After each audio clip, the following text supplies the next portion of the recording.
द्वादश ज्योतिर्लिंग में एक नागेश्वर ज्योतिर्लिंग का निर्माण आदि गुरु शंकराचार्य ने पश्चिम में अपने मठ की स्थापना के समय स्थापित किया था। और इस मंदिर में भगवान श्री कृष्ण की पूजा और उनके द्वारा की गई रुद्राभिषेक से जुड़ा हुआ है। यह मंदिर एक भूमिगत गर्भगृह में है और 12 ज्योतिर्लिंगों में से एक है। यह द्वारिका शहर और बेत द्वारकाधीश के बीच स्थित है। ऐसा माना जाता है कि यहाँ भगवान कृष्ण ने रुद्राभिषेक के द्वारा भगवान शिव की आराधना की थी। इसके अलावा यहाँ आदि गुरु शंकराचार्य ने कलिका पीठ पर अपने पश्चिमी मठ की स्थापना की थी। और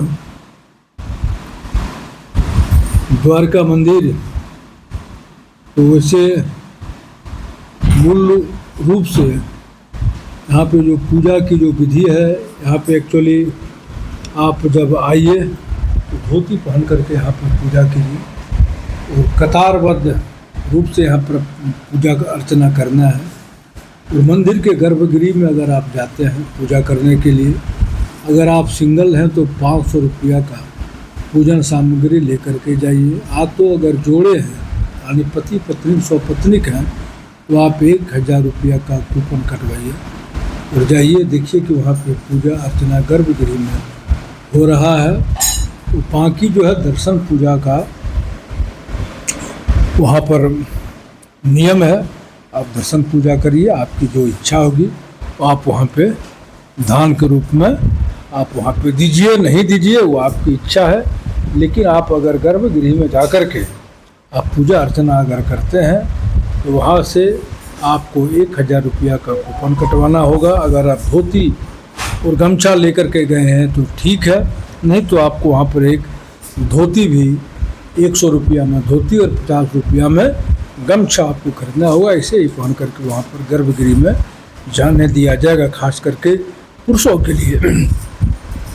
और महिलाओं के लिए जो पहन करके महिलाएं जाती है माता बहनें, वही चीज़ काफ़ी है।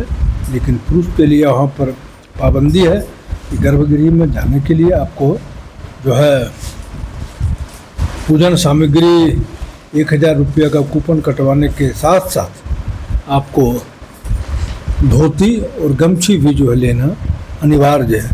बहुत से मंदिरों में ऐसी प्रथा है कि बगैर धोती के आपको पूजा करने के लिए गर्भगृह में जाने नहीं दिया जाएगा। वहाँ आप अपना नाम और गोत्र के साथ पंडा द्वारा उच्चारित मानी ब्राह्मण पुरोहित के द्वारा उच्चारित शब्द से आप वहाँ पर पूजा कर सकते हैं। वहाँ पे स्पर्श पूजा है और स्पर्श पूजा में भी काफ़ी लोग वहाँ पे कतार में लगे हुए रहते हैं। इससे ही आप पूजा अर्चना करके निकलते हैं बाहर में, यानी उस परिसर में ही जहाँ पे भगवान नागेश्वर ज्योतिर्लिंग विराजमान है, उनके सामने नंदी महाराज भी वहाँ पे विराजमान है। और नंदी भगवान को भी आप यहाँ पे पूजते हैं और नंदी भगवान को भी पूजने की परंपरा है।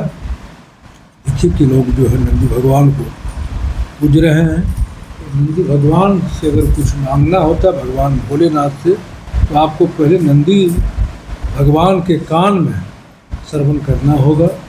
नंदी भगवान की आज्ञा होगी तभी जाकर के आपका भगवान जो है मनोरथ को पूर्ण करेंगे। गर्भगृह में भी माता पार्वती जो जगत जननी माता पार्वती है उनका मंदिर है। और आपको 1000 रुपया का जो थाली मिलता है उसमें गंगा जल, उसके बाद वस्त्र रहता है, धोती और साड़ी, जो कि वहीं पे भगवान शिव एवं माता पार्वती को चढ़ावा के रूप में जाता है।